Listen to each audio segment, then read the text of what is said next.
Part 2। आज तक जो भी निगमीकरण किए गए हैं उनके क्या डिफरेंट मॉडल्स हैं, हम उनको स्टडी करेंगे। इसमें सबसे पुराना और पहला मॉडल है प्रसार भारती मॉडल। इसकी शुरुआत 1990 में हुई थी। 1989 में एक बिल पार्लियामेंट में लाया गया था, जो कि फाइनली 1990 में पास किया गया और प्रसार भारती एक्ट के नाम से जाना गया।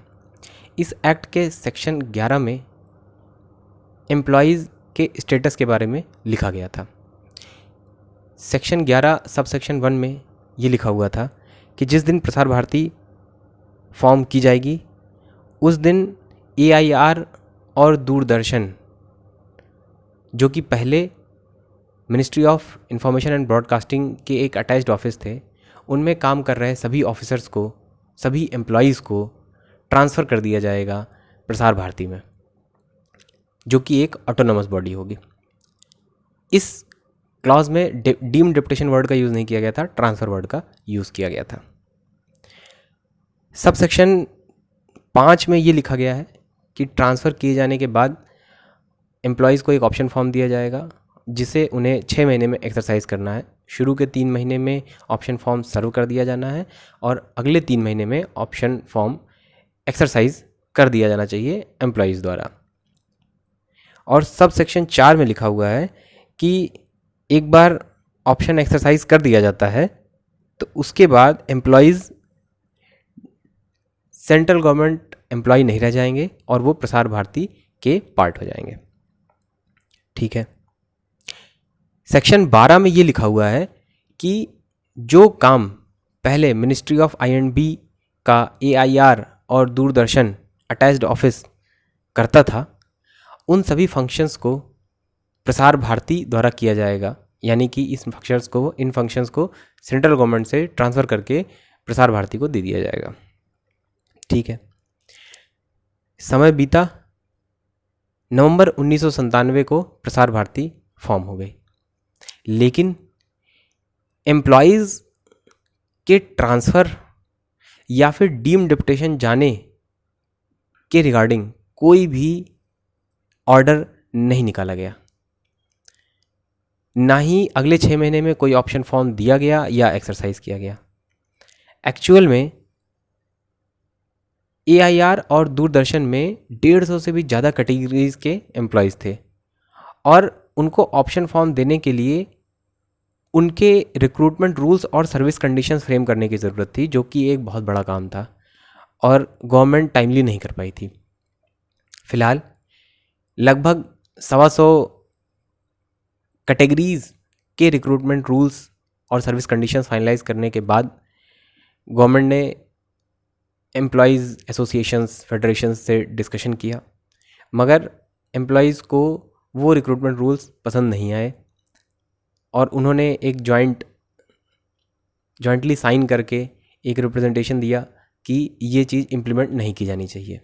इसके बाद गवर्नमेंट ने कई बार 4 कमिटीज़ नॉमिनेट करी इस इशू को रिव्यू करने के लिए, बट कोई भी समाधान नहीं निकल पाया। फाइनली 2002 में गवर्नमेंट ने एक ऑर्डर इशू किया कि 1 अप्रैल 2000 से ऐसा माना जाएगा कि AIR और दूरदर्शन के सभी एम्प्लॉयज़ प्रसार भारती में डीम डिप्टेशन पे हैं 1 अप्रैल 2000 से। अब ये डेट 1 अप्रैल 2000 क्यों रखी गई, 27 नवंबर 1997 क्यों नहीं रखी गई जब इसका फॉर्मेशन किया गया था? क्योंकि 27 नवंबर 1997 से 31 मार्च 2000 तक प्रसार भारती इस तरह से एक्ट कर रही थी, इस तरह से फंक्शन कर रही थी जैसे ये सेंट्रल गवर्नमेंट का ही पार्ट हो। ना ही इनका अकाउंट्स भी गवर्नमेंट से डिफरेंट नहीं किया गया था 1 अप्रैल 2000 तक। 1 अप्रैल 2000 से ही अकाउंट्स डिफरेंट किए गए। उनमें जो एम्प्लॉयज़ थे वो भी सेंट्रल गवर्नमेंट, उन पे भी सेंट्रल गवर्नमेंट के रूल्स ही इम्प्लीमेंटेड थे। उनकी salary, emoluments, everything consolidated fund of India से ही आ रहे थे।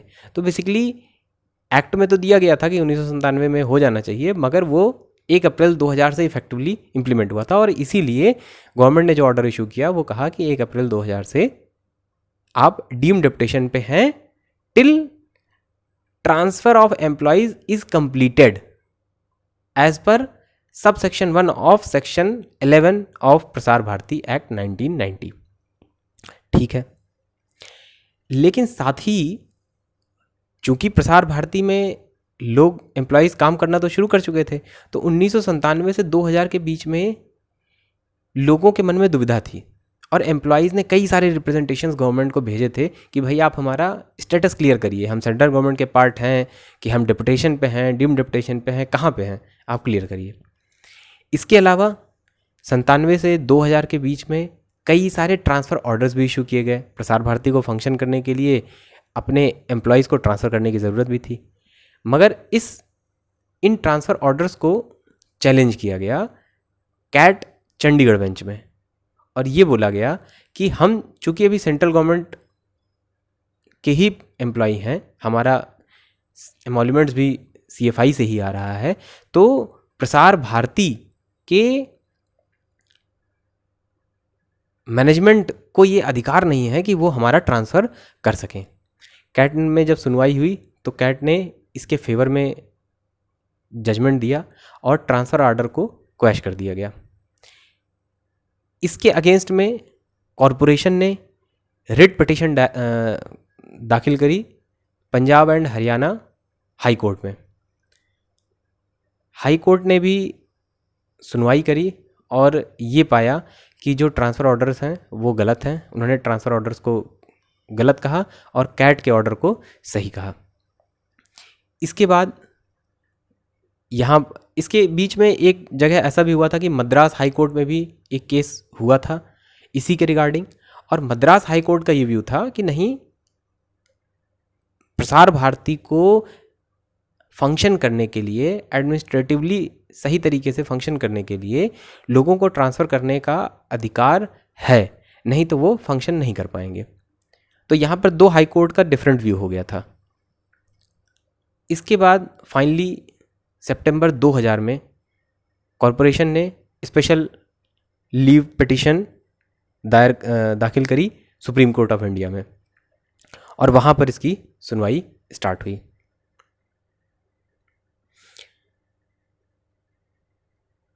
सुनवाई के दौरान बहुत सारी बातें निकल कर सामने आई, जैसे कि सबसे पहले सुप्रीम कोर्ट ने पूछा कि आखिर ऑप्शन फॉर्म क्यों नहीं सर्व किया गया।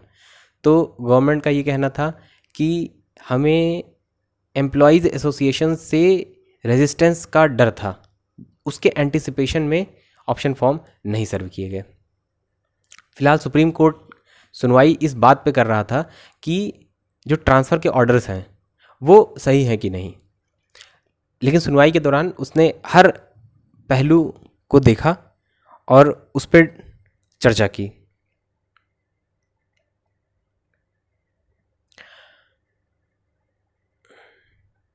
पहले तो सुप्रीम कोर्ट ने ये ऑर्डर दिया कि ठीक है, आइडियली प्रसार भारती के मैनेजमेंट के पास ये अधिकार नहीं है कि वो सेंट्रल गवर्नमेंट एम्प्लॉयज़ का ट्रांसफ़र कर सके, और ये एक्ट में भी ये अथॉरिटी दी नहीं गई है, मगर चूँकि प्रसार भारती फॉर्म कर दिया गया है तो उसको एडमिनिस्ट्रेटिवली फंक्शन करने के लिए उनके पास ये अथॉरिटी, ऐसा नहीं है कि एक्ट के थ्रू ही उनको अथॉरिटी मिले तो ही वो करें, ऐसा कंपलसरी नहीं है।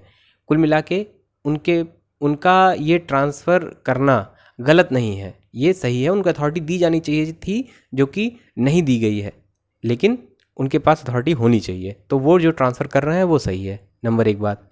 दूसरी बात, उन्होंने कहा कि ये जो सारी समस्या है इसका असली जड़ ये है कि जो एक्ट बनाया गया था उसको प्रॉपरली इम्प्लीमेंट नहीं किया गया है, जो ऑप्शन फॉर्म दिया जाना चाहिए था वो नहीं दिया गया है। तो इसलिए सुप्रीम कोर्ट ऑफ इंडिया ने फाइनली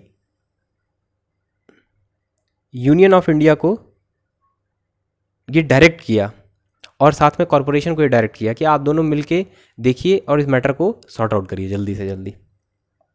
फिलहाल अब चूंकि उनके रिक्रूटमेंट रूल्स फ्रेम नहीं हुए थे तो इस वजह से बार्गेन चलता रहा कि ठीक है हमें कुछ समय दे दीजिए। सुप्रीम कोर्ट ने कहा कि नहीं आप इम्प्लीमेंट करिए, और ये चलते चलते नवंबर 2006 में फाइनली सुप्रीम कोर्ट ने कहा कि अब आपको और एक्सटेंशन नहीं दिया जाएगा, अब आप जो भी है कंप्लीट करिए। फिर भी सुनवाई चलती रही और फरवरी 2007 में सुप्रीम कोर्ट ने फाइनल डायरेक्शन दिया कि आपको 6 महीने के अंदर सेक्शन 11 एक्ट का इम्प्लीमेंट करना है। अब इसी बीच इसके बाद जब ये ऑर्डर आ गया, सुप्रीम कोर्ट का डायरेक्शन आ गया, तो इससे पहले ही एक ग्रुप ऑफ मिनिस्टर्स को फॉर्म किया गया था। ग्रुप ऑफ मिनिस्टर्स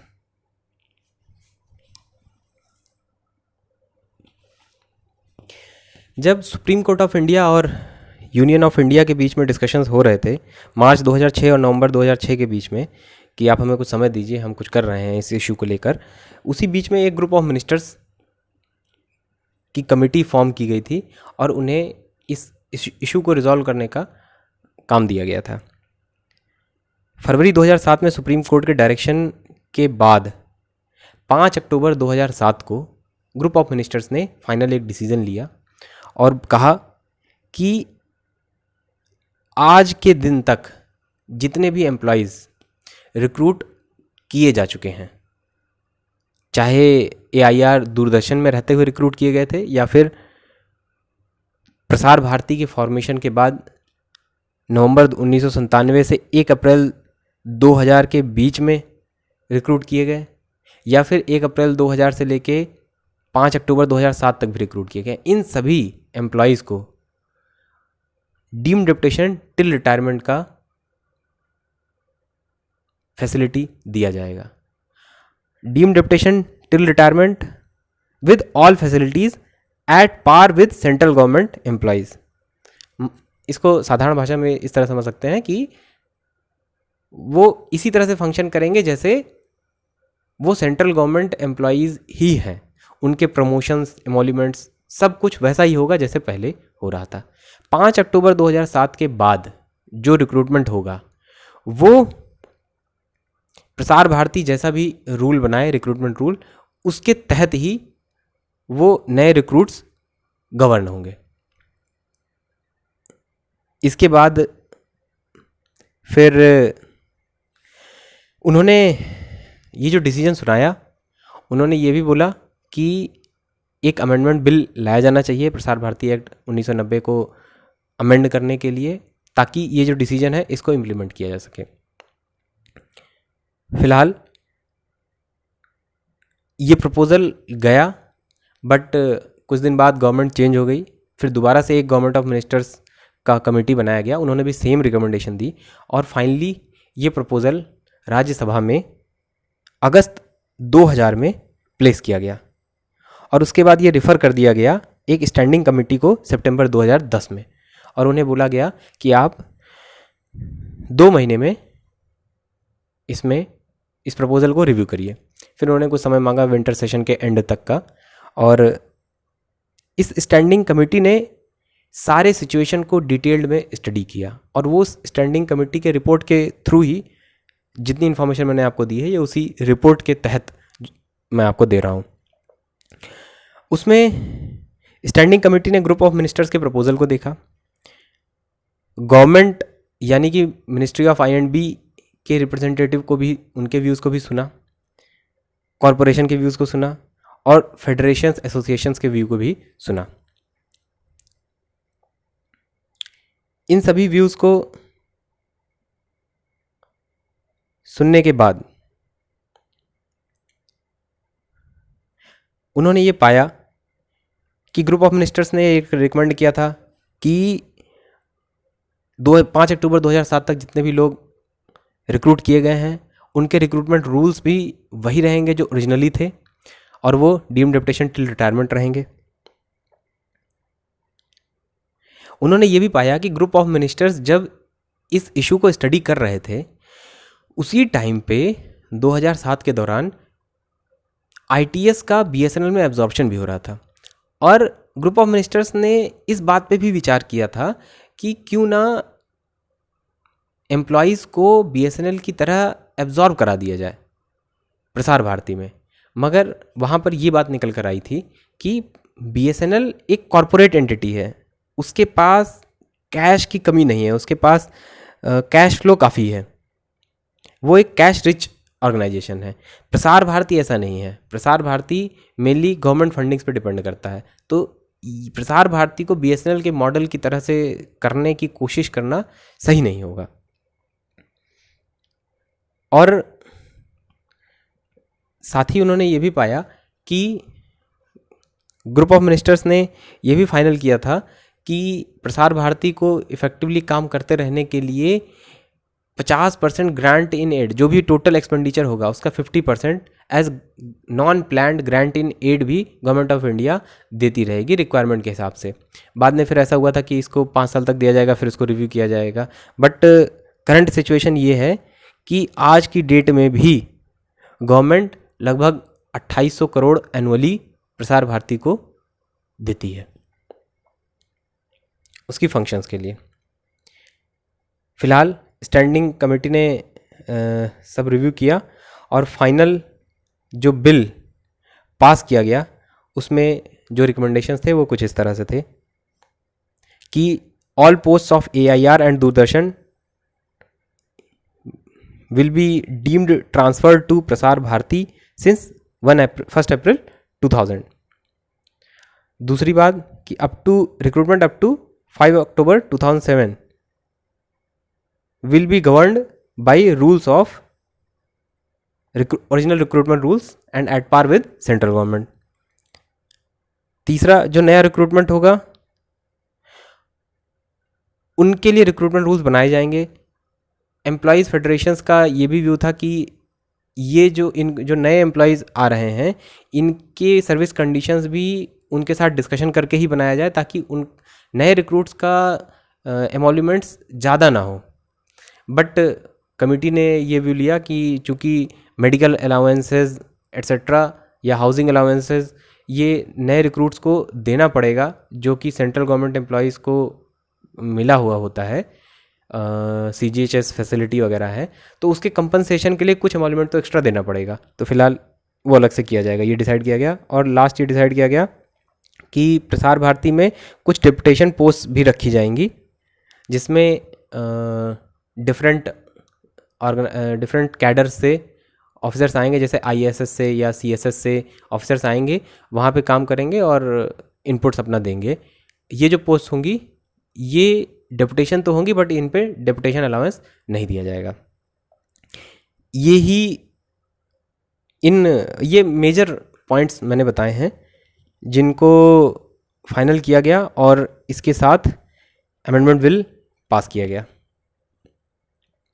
तो कुछ इस तरह का मोटा मोटी जो हम समझ सकते हैं प्रसार भारती मॉडल कुछ इस तरह का था। ठीक।